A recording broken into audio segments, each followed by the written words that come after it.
আমি মাহফিলটা শেষ করে আমি নবীগঞ্জ আউশখান্দে একটি মাহফিলে চলে যাব, যার কারণে আমি যথেষ্ট পরিমাণ সময় দেওয়া সম্ভব না। আমি মাহফিল থেকে স্টেজ থেকে নেমে আমি গাড়িতে উঠে যাব ইনশাআল্লাহ। এর মধ্যে যতটুকু সময় আল্লাহ পাক আমাকে কবুল করেছেন, আমি আপনাদেরকে দুটি নসিহতমূলক কথা বলে বিদায় আরজ করব। এর আগে আসুন মালিকের শাহী দরবারে শুকরিয়া আদায় করি, আল্লাহ যে আমাদেরকে আশা বসা তৌফিক দিয়েছেন। খুশি না বেজার? আলহামদুলিল্লাহ। একসাথে বলেন খুশি না বেজার? এজন্য আবারও বলি আলহামদুলিল্লাহ।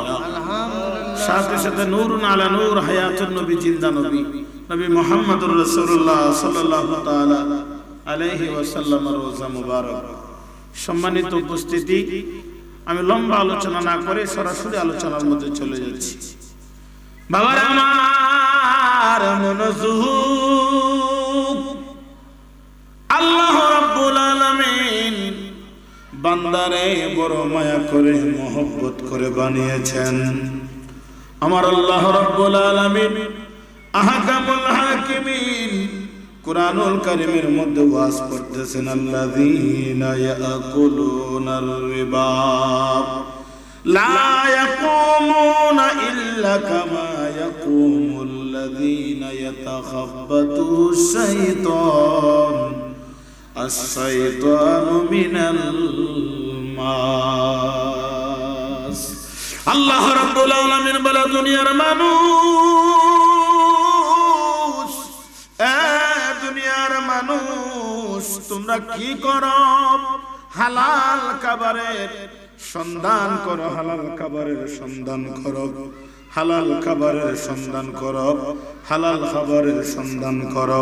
এরে দুনিয়ার মানুষ, ও দুনিয়ার মানুষ, আমি আল্লাহ যা আদেশ করেছি তোমরা আমার আদেশগুলি মানো, যা নিষেধ করেছি তোমরা এই নিষেধ থেকে বিরত থাকো।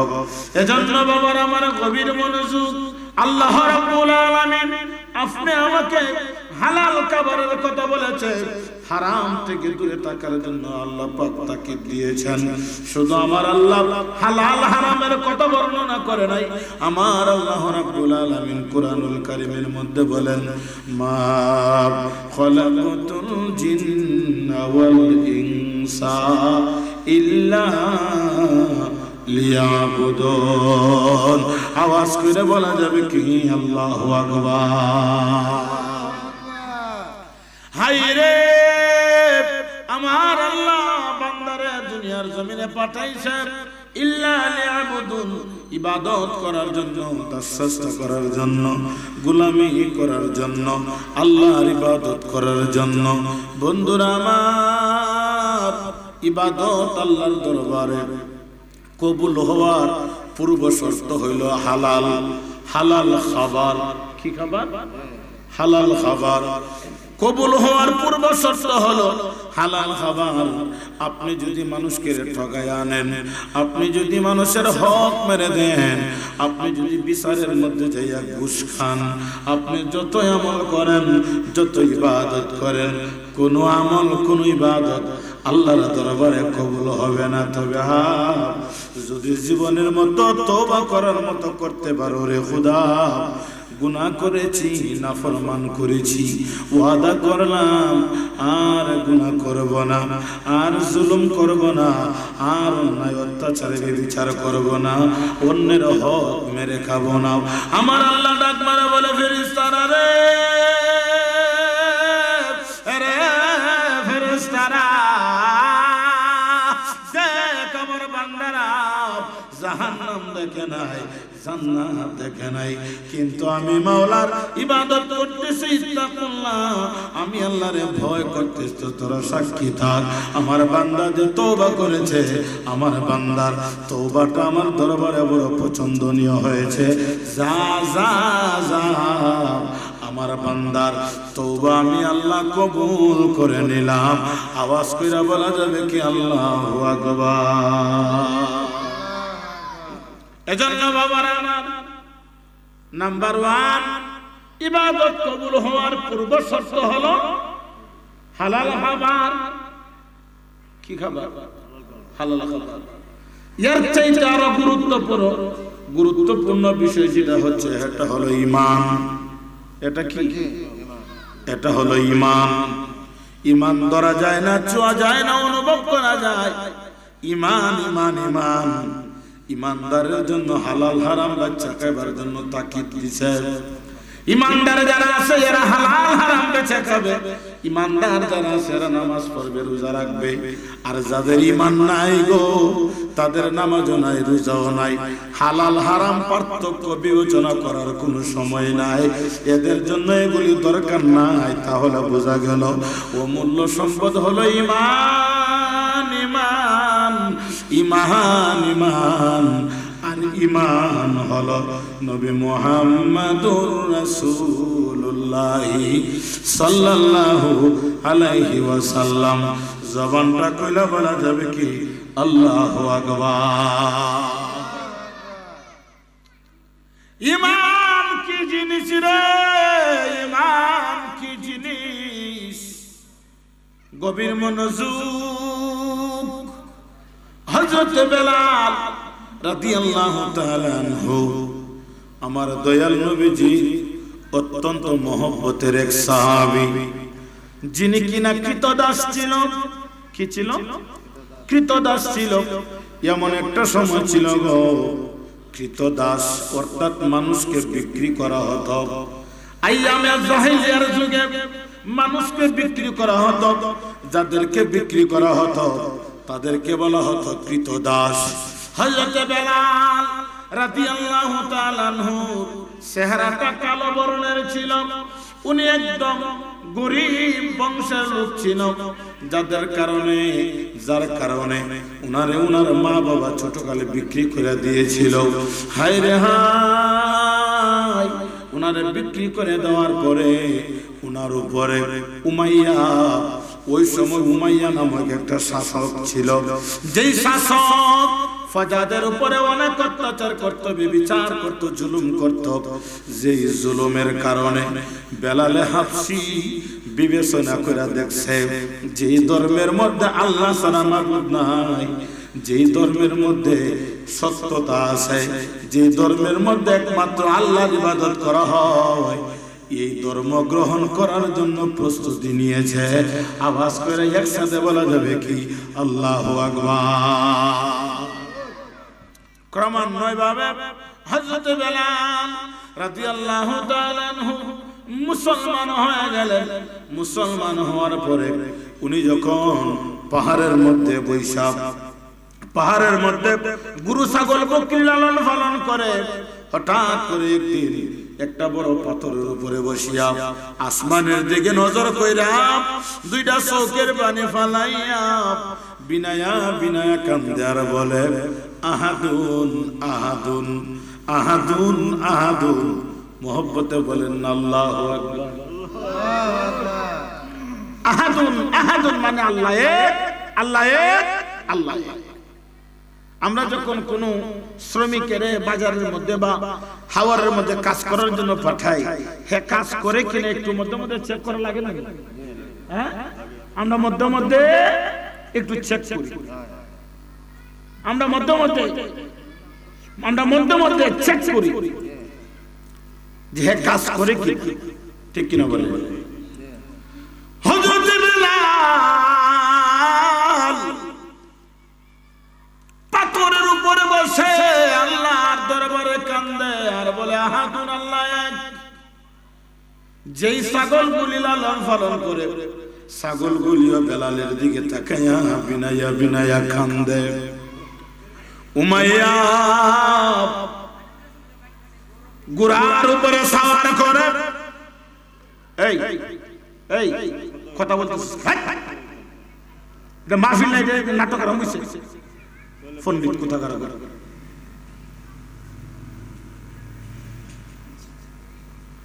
আল্লাহুম্মা সাল্লি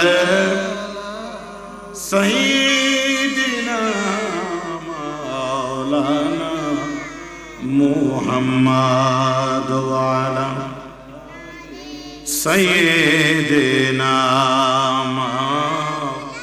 এই রাস্তাটা ব্লক করে না, ভিতরে বসো।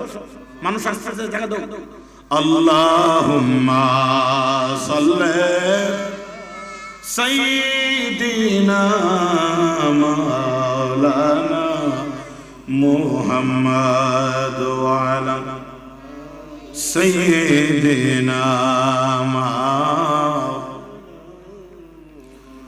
বাবার আমার মনোযোগ হযরত বেলাল আল্লাহর দরবারে ফরিয়াদ করে আহাদুন আহাদুন আল্লাহ এক ছাগলগুলিও বেলালের দিকে তাকায় কান্দে হঠাৎ করে একদিন উমাইয়া গেছে যে আমার বিড়ালে কাজকর্ম করে কিনা গিয়ে একটু দেখি যাইয়া দেখে গো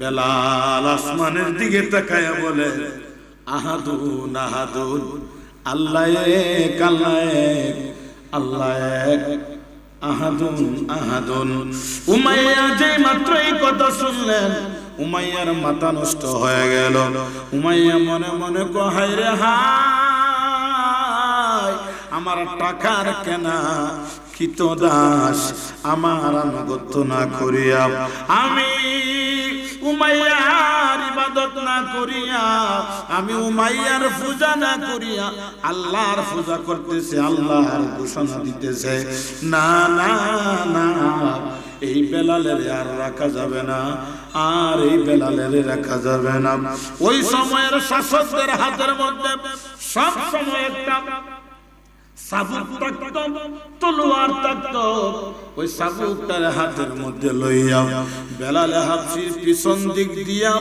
এমন ভাবে আঘাত করছে রে আঘাত করতে সময় হয়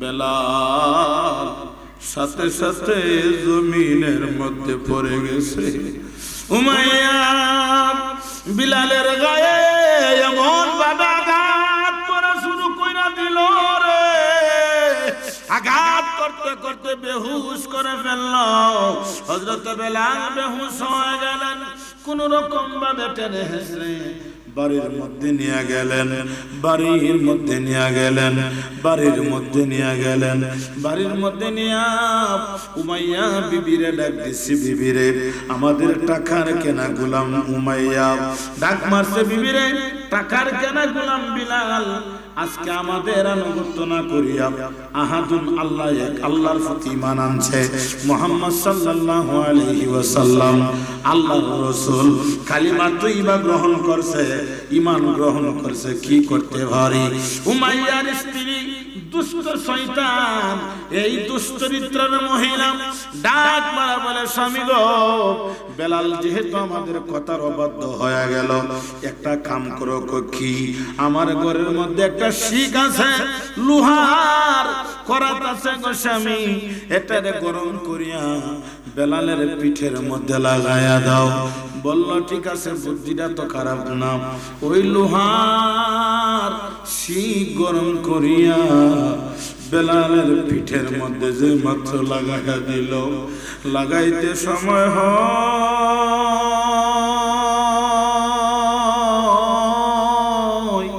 আল্লাহু আকবার লাগাইতে সময় হয় হযরত বেলাল মদিনার দিকে মুখটারে ফিরায়া ডাক মারছে মদিনার নবী গো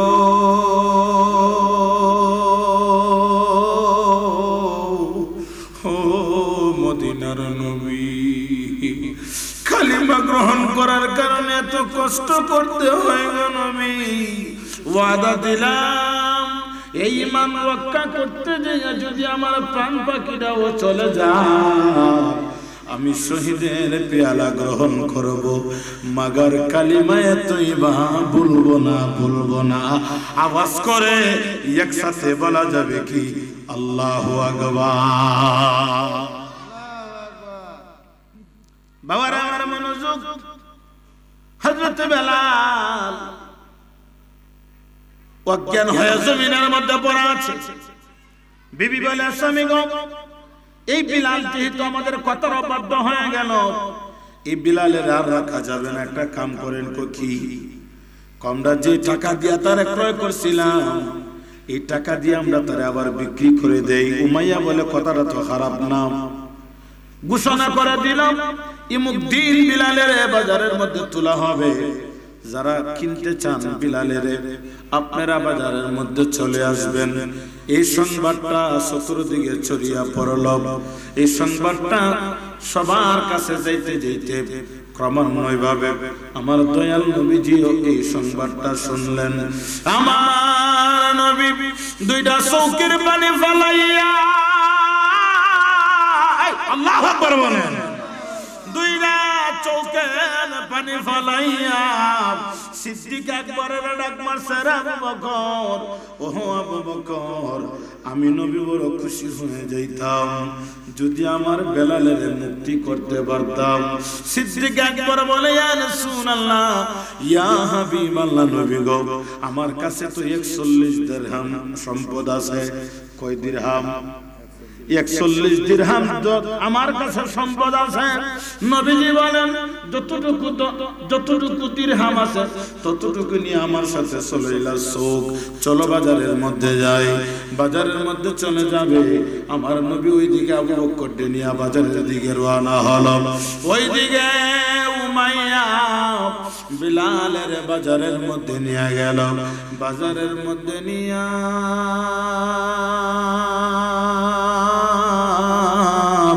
মাথাটারে হাঁটুর ভিতরে ঢুকাইয়া উমাইয়া হাতের চাবুক লইয়া বেলালের পিঠের মধ্যে আঘাত শুরু করে দিল। বেলালে একটা লারা মারে আর মাথা দিয়া চতুর্দিকে চাই, হাঁটুর নিচ থেকে মাথা দিয়া চতুর্দিকে তাকায় দেখে আমার নবী নিয়ে আসছে, আমার নবী নিয়ে আসছে। কারণ বেলাল জানে আমার নবী যদি আসে, আমার নবী যদি চলে আসে, বেলালের আজাদ মুক্ত জীবন হয়ে যাবে।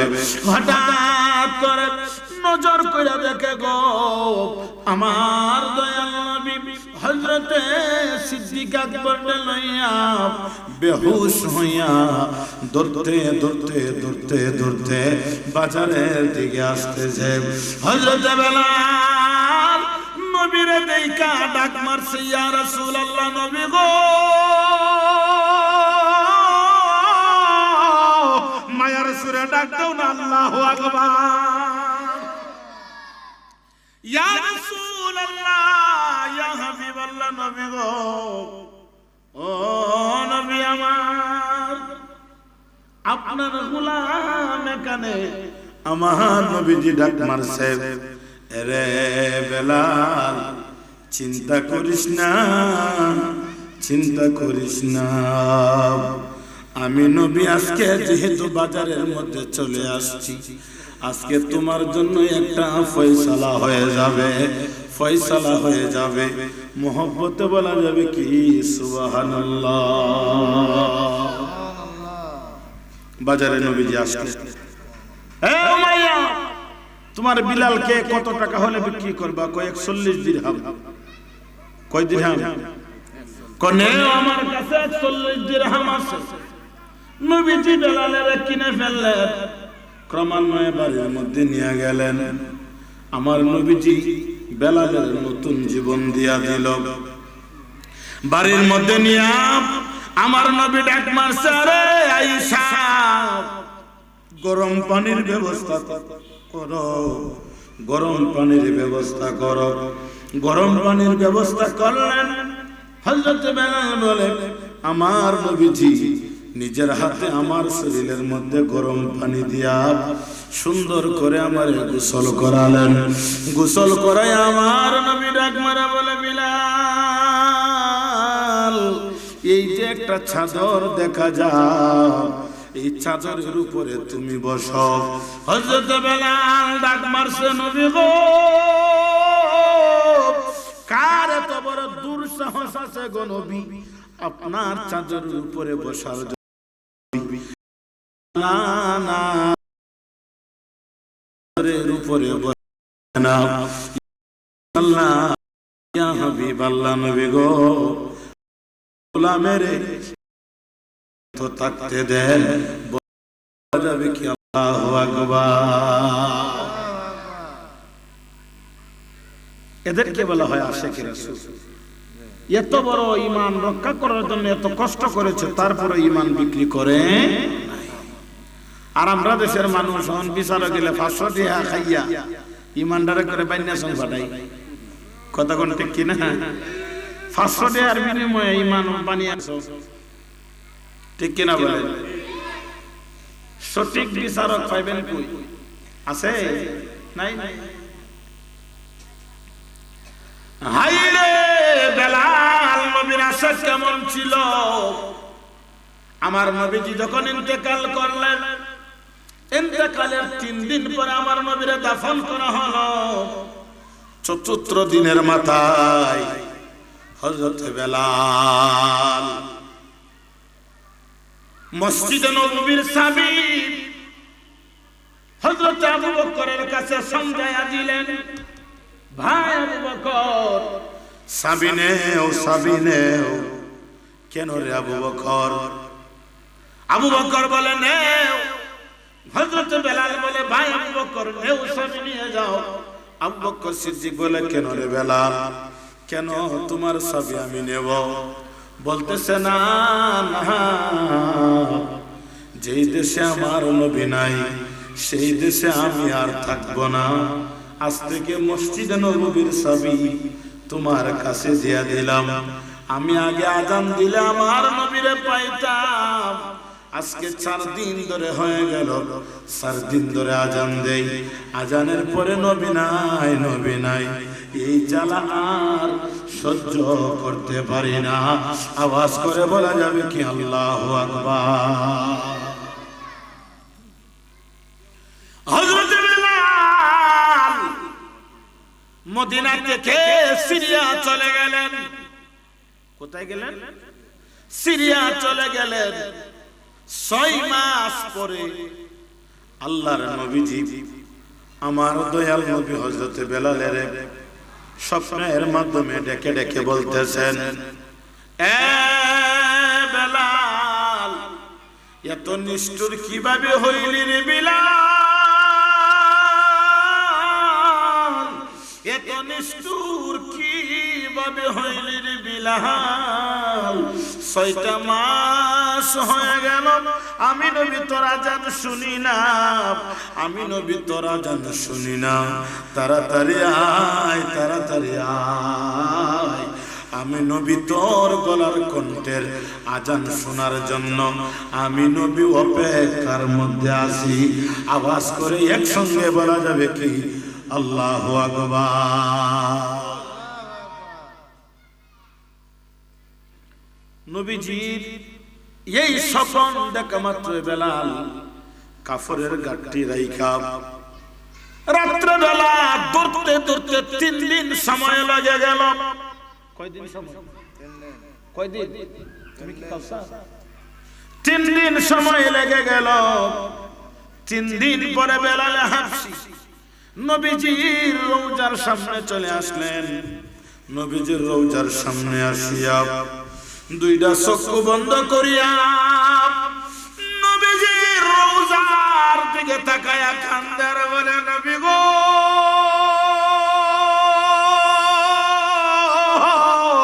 ইয়া রাসূলুল্লাহ, নবী গো, কেন মদিনা ছেড়ে আমি চলে গেলাম? ইয়া রাসূলুল্লাহ, ইয়া হাবিবাল্লাহ, নবী গো, আপনি তো ভালো করে জানেন ইয়া রাসূলুল্লাহ, আমি অন্য সাহাবীদের মতো না। অন্য সাহাবীরা আপনার রওজা মুবারক দেখলে তারা টিকে থাকতে পারে, দাঁড়ায়া থাকতে পারে, সহ্য করতে পারে, কিন্তু গো নবী আমি বেলাল পারি না। আমি ছিলাম কৃতদাস, আমার দিলেন আজাদি জীবন, আমি ছিলাম বন্দী, আপনি দিলেন আমার মুক্তির জীবন। ইয়া রাসূলুল্লাহ, নবী গো, কালো বর্ণের মুখ আমারে বানায় দিলেন মসজিদে নববীর মুয়াজ্জিন। ইয়া রাসূলুল্লাহ, ইয়া হাবিবাল্লাহ, নবী গো, ও নবী আমার, এত মায়া কইরা, এত মোহব্বত কইরা আপনি আমার এতিম বানায়া চলে গেলেন গো নবী। আমি আজান দিলে আপনার আগে পাইতাম, আজকে আমি আপনারে পাই নাই, যার কারণে আমি মদিনা ছেড়ে আমি অন্য জায়গার মধ্যে চলে গেলাম। নবীজির রওজার সামনে দাঁড়াইয়া বিনায়া কান্দে। এ বাবারা মনোযোগ, মদিনার মধ্যে কিন্তু তাহাজ্জুদের আজান দেওয়া হয়, আওয়াজ করে বলা যাবে কি আল্লাহু আকবার। মদিনার মধ্যে কি দেওয়া হয়? তাহাজ্জুদের আজান দেওয়া হয়। আল্লাহ আমাকে দুইবার হজে দিয়েছে, আমি দুইবারই তাহাজ্জুদের আজান যখন হয়েছে আল্লাহ কানায়ে কাবার সামনে হাজির হয়েছি। বলেন মারহাবা। তাহাজ্জুদের আজান দেওয়ার জন্য ওয়াস্তাই একজন মুয়াজ্জিন ছিলেন, বেলাল হাবশির পরিবর্তে যিনি মুয়াজ্জিন ছিলেন, উনি গেছে তাহাজ্জুদের আজান দেওয়ার জন্য। হঠাৎ করে নজর কইরা দেখতেছেন নবীজির প্রিয় সাহাবী বেলাল নবীর রওজার সামনে দাঁড়াইয়া নবী নবী নবী নবী বইলা বিনায়া খাবে। ওয়াস্তাই মুয়াজ্জিন ডাক মারছে, মদিনার মানুষরা রে, ঘুমায় না। নবীজির প্রিয় সাহাবী বেলাল চলে আসছে। এই সংবাদটা যখন ছড়িয়ে গেল, শিশু বাচ্চারা, নারী পুরুষ, যুবক বৃদ্ধ থেকে সবাই বাহির হয়ে গেল। বেলালের কাছে আইসা দুইটা চোখের পানি ফলায়া খান্দার বলে, বিলাল রে, মধুর সুরে আজান দাও, মধুর সুরে আজান দাও। তোমার মধুর সুরে আজান শোনার জন্য আমরা অপেক্ষায় আছি রে বিলাল। বিলাল মাথা উঠায় না, বেলাল মাথা উঠায় না। আমার নবীজির একজন বৈশিষ্ট্য সাহাবী ছিল, সবচেয়ে বয়স্ক যিনি, যার বয়স ছিল 232 বছর, যার নাম ছিল সালমান ফারিসি। সালমান ফারিসি দরবারে চলে আসলেন। আয়েশা বলে, ভাই বিলাল, বিলম্ব করিও না, তাহাজ্জুদের আজানের সময় চলে যাও, আজান দাও। তোমার আজান শোনার জন্য মদিনাবাসী অপেক্ষা করতেছে। বেলাল মাথা উঠায় না। হযরত সালমান ফারসি বলে, বুঝেছি, ইমাম হাসান হুসাইন যদি না আসে মাথা উঠাবে না। ইমাম হাসান হুসাইন রাদিয়াল্লাহু তাআলা আনহুমাকে ডাকা হলো। দুই ভাই বেলালের দুই হাতের মধ্যে ধইরা কানে ডেকে বলে, ভাই বিলাল, আমাদেরকে চিননি, আমরা হইলাম হাসান আর হুসাইন। যেই মাত্র বলল হাসান আর হুসাইন, হযরতে বেলাল হাসান হুসাইন দুই ভাইয়ের আঞ্জামাইরা দইরা নাকে মুখে চুমু দেওয়া শুরু করে দিল। চুমু দিয়া খানজার বলে, ভাই হুসাইন, ও ভাই হাসান, ভাই হুসাইন, তোমাদের কথা যদি আমি না রাখি গো, আমার মদিনাওয়ালা বেজার হয়ে যাবে, আমার নূরের নবী বেজার হয়ে যাবে। আর আমার নবী যদি বেজার হয়ে যায়, আমার ঈমান চলে যাবে, আল্লাহ বেজার হবে। আওয়াজ করে বলেন ঠিক কিনা?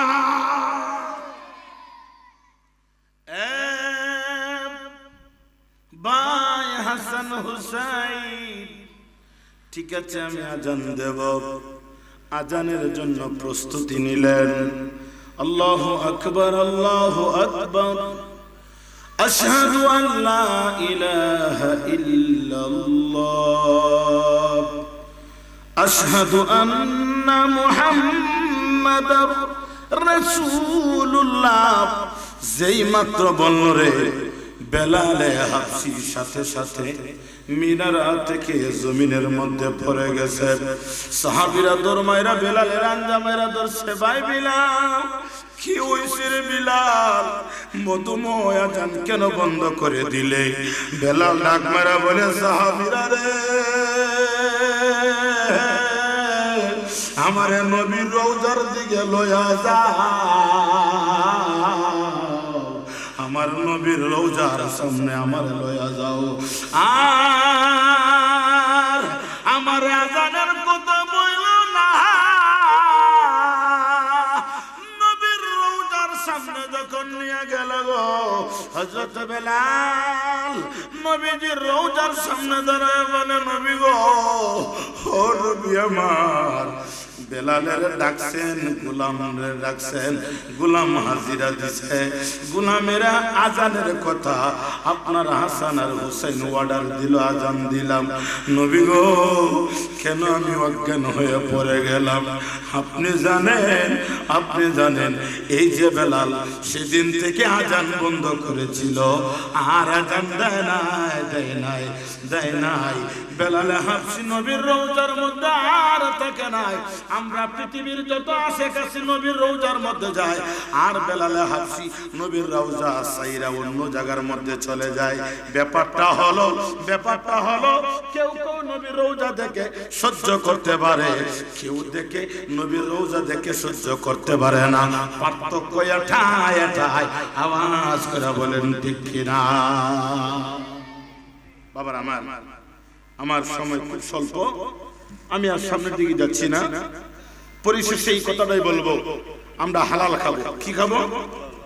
জোরে বলেন, কি খাবো? আমাদের দেশে কিন্তু সহিহ বুখারীর ৭০৪৭ নম্বর একটা হাদিস, আমাদের দেশে কিন্তু সুদের সংখ্যা বাড়ছে। কিসের সংখ্যা? এ বাবারা, যারা সুদ খায় আমি অনুরোধ করে যাই, সুদ খায় না।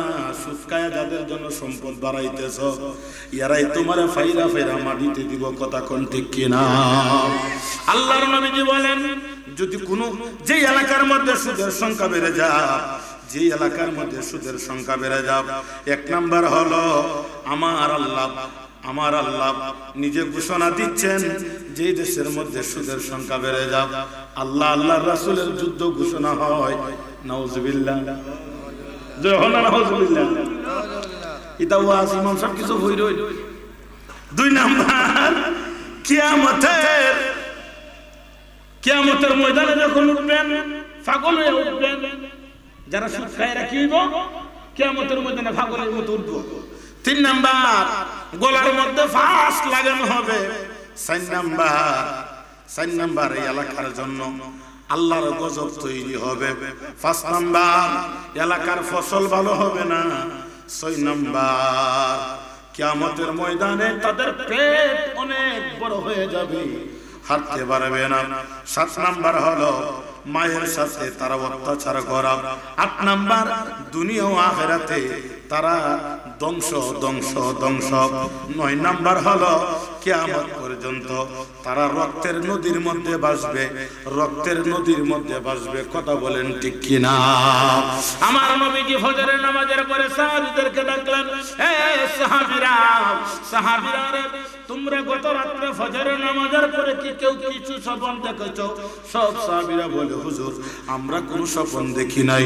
আমার নবীজি বলেন, আমি একটা স্বপ্ন দেখলাম। কি স্বপ্ন গো নবী? আমার নবী বলেন, আমি দেখলাম 2 জন লোক আমারে টেনে একটা সাগরের পারে নিয়ে গেল। নিয়ে যাওয়ার পরে গো আমি দেখলাম সাগরটা হলো রক্তের নদী, রক্তের সাগর। এই সাগরের মধ্যে কিছু মানুষ সাঁতার কাটতেছে।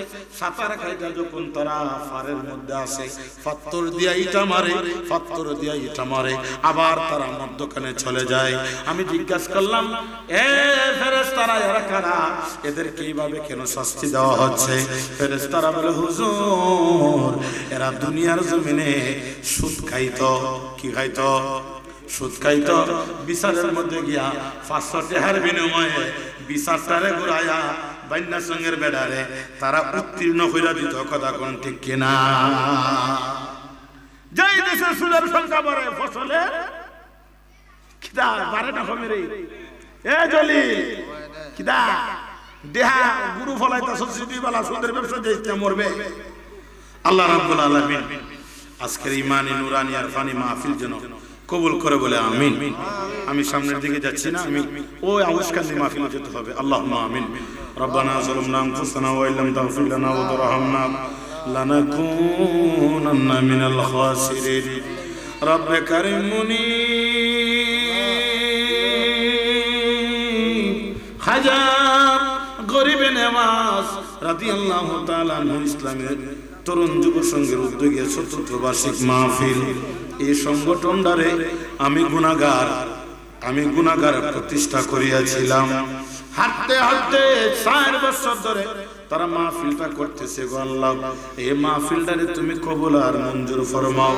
নামাজে আল্লাহ মাহফিলের শুরু থেকে পর্যন্ত হয়েছে যা কিছু হয়েছে হবে, বলতো দেবে বিদায় আল্লাহ বিরুসিলা মাফ করিয়া দাও। জানি না রে কে জানি মাহারা, কে জানি বাবা হারা, আমরার মা বাবার কবর জান্নাতের বাগান বানায়া দাও। দাদা দাদি নানা নানি আওলাদ তামাম মুর্দাগান এই বড় বহুনার মধ্যে যত কবরবাসী আছে আল্লাহ প্রত্যেকটা কবর রিয়াজুল জান্নাহ বানায়া দাও। এই সংগঠনের যত যুবক আছে সবাই আমার ছাত্র। আল্লাহ আমার এই ছাত্রদের ভবিষ্যৎ তুমি শান্তিময় করিয়া দিও। আমার মজিদ সৌদি আরবের মধ্যে আছে, আব্দুল মজিদ ভিডিও কলের মাধ্যমে 2টা চৌকের পানি ফালায় খেতে দিয়েছে। আল্লাহ আমার মজিদের বিদেশে শান্তিতে রাখো গো আল্লাহ। আমার আমিনুল মুবারক হাফেজ আলী আকবর সহ যারা অক্লান্ত পরিশ্রম করছে গো আল্লাহ প্রত্যেকের তুমি কবুল করে নাও। যারা টাকা দিয়া পয়সা দিয়া সার্বিকভাবে সহযোগিতা করছে আল্লাহ প্রত্যেকের কবুল করো আল্লাহ। যেদিন মৃত্যুর বিছানার মধ্যে পড়ে যাব নবী দেখায়